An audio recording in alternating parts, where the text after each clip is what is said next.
شريك لك لبيك إن الحمد والنعمة لك والملك. السلام علیکم ورحمۃ اللہ وبرکاتہ۔ ہم نبی صلی اللہ علیہ وسلم کو وادی طوا میں چھوڑائے تھے، جہاں آپ نے رات بسر کی۔ پھر آپ صلی اللہ علیہ وسلم وہاں سے مکہ کی طرف روانہ ہوئے۔ کیا دل کی کیفیت ہوگی! اللہ سبحانہ و تعالیٰ کے گھر کا طواف کرنا، عمرہ کرنا، حج کرنا کتنی بڑی سعادت ہے۔ وہ خوش نصیب لوگ تھے جو محمد صلی اللہ علیہ وسلم کے ساتھ تھے، اور سب مکہ پہنچ کر حرم میں داخل ہونے کو ہیں۔ آپ صلی اللہ علیہ وسلم نے طواف قدوم کیا، اور یہ کیا، آپ حرم میں داخل ہوئے ہیں لیکن تحیت المسجد ادا نہیں کی۔ حرم کا تحیت طواف ہے۔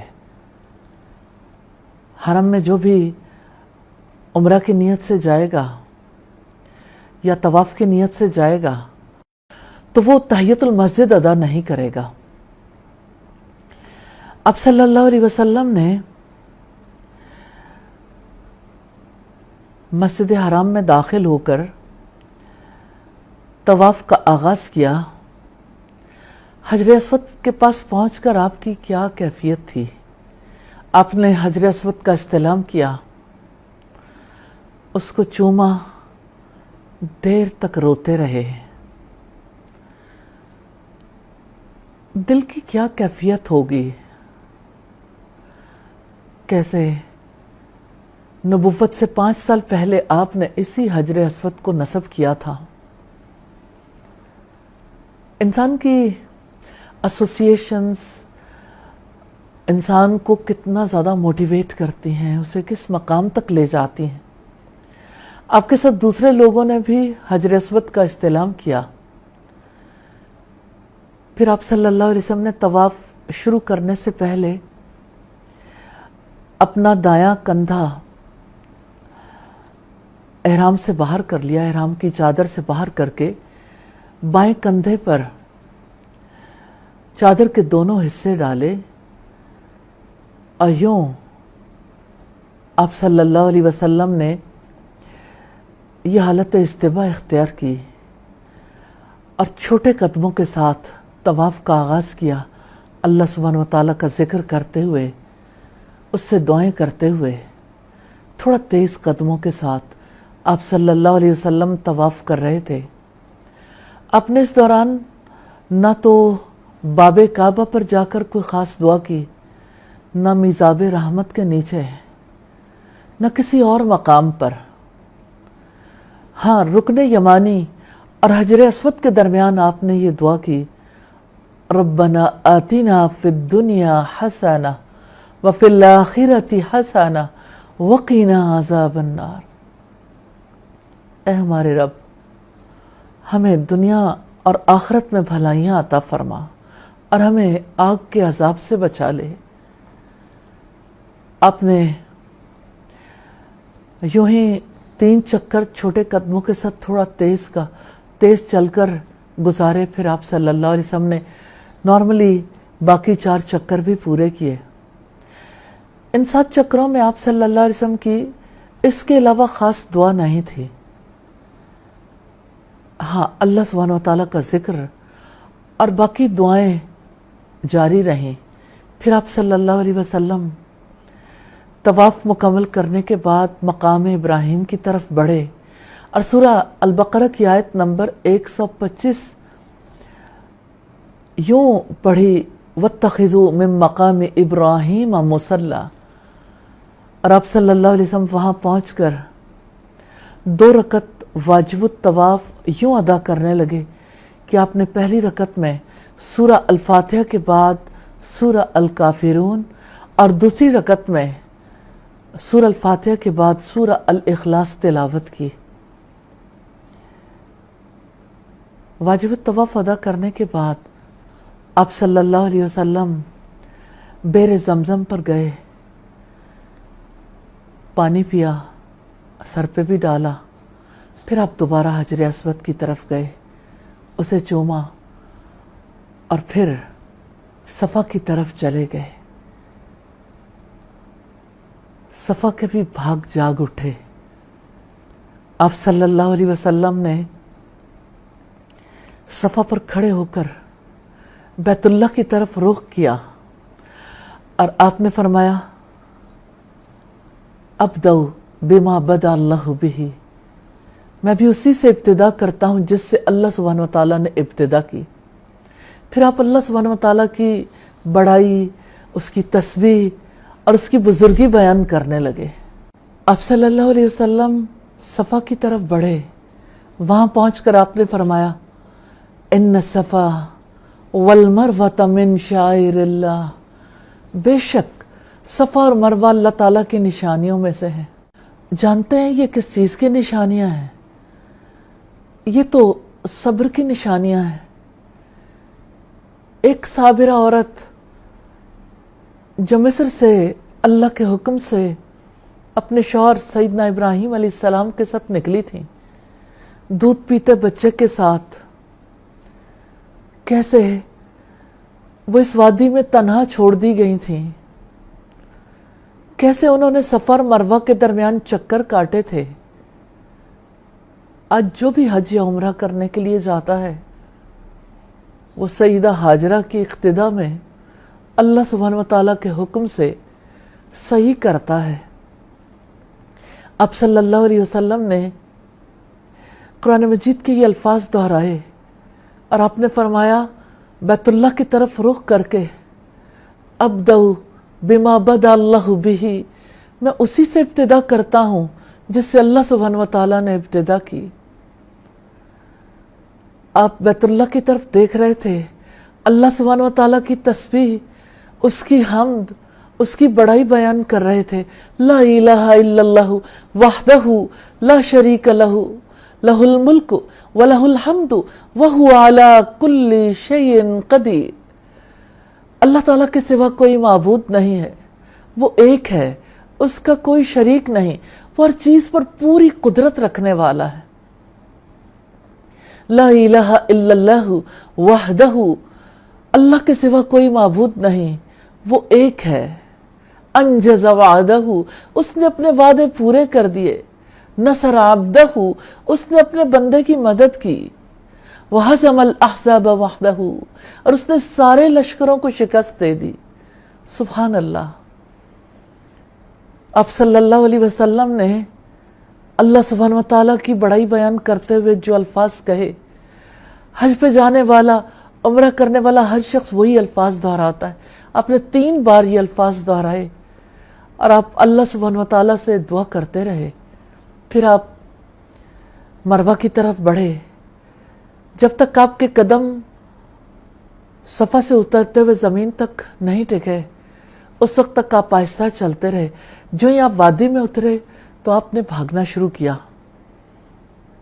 ہلکے قدموں کے ساتھ بھاگتے بھاگتے جب مروہ کی طرف بڑھے، پھر آپ صلی اللہ علیہ وسلم نے جب چڑھائی کا موقع آیا، پھر نارمل رفتار سے آپ نے مروہ پہ چڑھنا شروع کر دیا۔ مروہ پہ چڑھ کے آپ صلی اللہ علیہ وسلم نے پھر وہی الفاظ دہرائے۔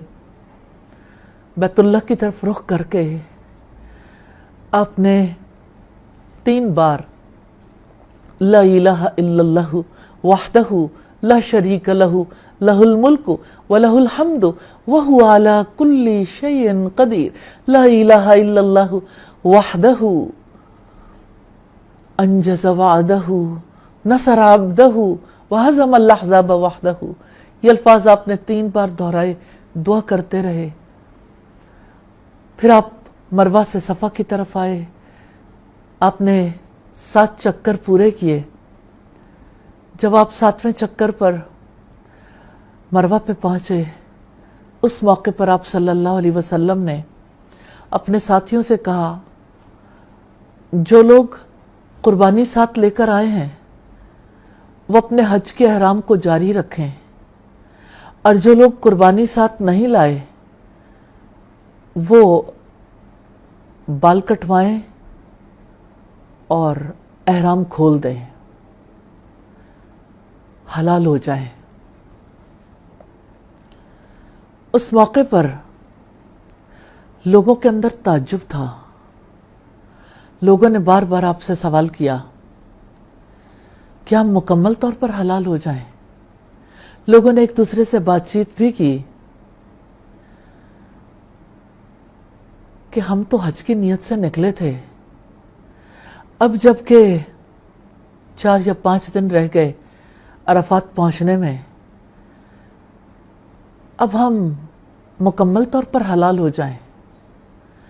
اب صلی اللہ علیہ وسلم نے سب کو مخاطب کر کے یہ خطبہ دیا، لوگوں میں تم سب سے بڑھ کر اللہ تعالیٰ سے ڈرتا ہوں، میں تم سب سے بڑھ کر سچ بولتا ہوں۔ میں نے آپ سے یہ بات کہی ہے کہ جو لوگ قربانی لے کر آئے ہیں وہ اپنے حج کا سلسلہ جاری رکھیں، اور جو قربانی ساتھ نہیں لائے وہ احرام کھول کر حلال ہو جائیں۔ یہی حج تمتع کا طریقہ ہے۔ سراقہ بن مالک نے پوچھا کیا یہ ہم لوگوں کے لیے ہے اور اس سال کے لیے ہے یا ہمیشہ کے لیے؟ آپ نے فرمایا ہمیشہ کے لیے۔ پھر آپ نے فرمایا یوں اپنی انگلیوں کی طرف، اپنی انگلیوں کو یوں ایک کو دوسرے میں داخل کرتے ہوئے کہ عمرہ ہمیشہ ہمیشہ کے لیے حج میں داخل ہو گیا، کیونکہ اس سے پہلے عمرہ کا مہینہ رجب تھا اور حج کے 3 مہینے کنزیکٹیو تھے، اور یہ آپ صلی اللہ علیہ وسلم کے توسط سے اللہ سبحانہ وتعالیٰ نے اپنے حکم کو پورا کیا۔ یوں حضرت ابو طلحہ اور نبی صلی اللہ علیہ وسلم کے پاس قربانیاں تھیں اور باقی سب لوگ حلال ہو گئے۔ ہاں، سیدنا علی جب یمن سے واپس آئے تو انہوں نے کہا کہ میں تو یہ نیت کر کے آیا ہوں کہ میرا احرام نبی صلی اللہ علیہ وسلم کی طرح ہوگا، یعنی میں نے وہی نیت کی ہے جو نبی صلی اللہ علیہ وسلم کی نیت۔ وہ قربانیاں لینے کے لیے گئے تھے، 100 قربانیاں ساتھ لے کر آئے۔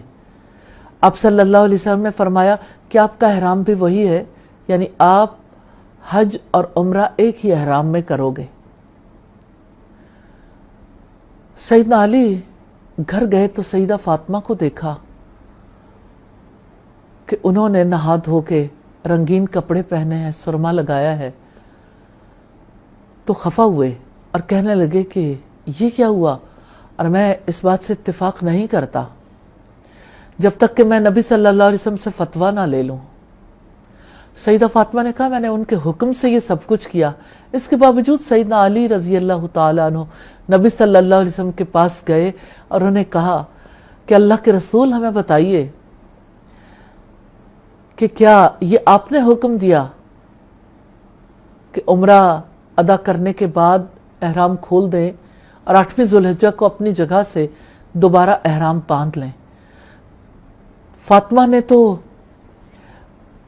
غسل کر کے رنگین کپڑے پہنے ہیں، کنگھی کی ہے، اور وہ تو یعنی احرام کی پابندیوں سے آزاد ہو گئی ہیں۔ آپ نے فرمایا فاطمہ سچی ہے، فاطمہ سچی ہے، فاطمہ سچی ہے، یعنی انہوں نے جو کچھ کہا سچ کہا ہے۔ یوں سیدنا علی رضی اللہ تعالیٰ عنہ کو پتہ چل گیا کہ یہ نبی صلی اللہ علیہ وسلم کے حکم سے ممکن ہوا۔ آپ صلی اللہ علیہ وسلم اور آپ کے ساتھی عمرہ کرنے کے بعد مکہ میں ہی قیام پذیر رہے۔ اب انتظار تھا 8ویں ذوالحجہ کا۔ اس طرح سے مکہ میں کچھ دن گزارنے کا موقع مل گیا۔ سب کے سب حلال ہو گئے، مکہ میں چہل پہل ہے۔ آپ صلی اللہ علیہ وسلم، حضرت ابو طلحہ اور سیدنا علی حج قران کی وجہ سے حالت احرام میں ہیں۔ مکہ کی وہ راتیں کتنی خوبصورت ہوں گی، مکہ کے وہ دن مسجد حرام میں جاتے ہوئے، نمازیں ادا کرتے ہوئے، لوگوں کے سوالات کا جواب دیتے ہوئے، لوگوں کے درمیان للہیت کو سکھاتے ہوئے آپ صلی اللہ علیہ وسلم نے اور آپ کے ساتھیوں نے گزارے.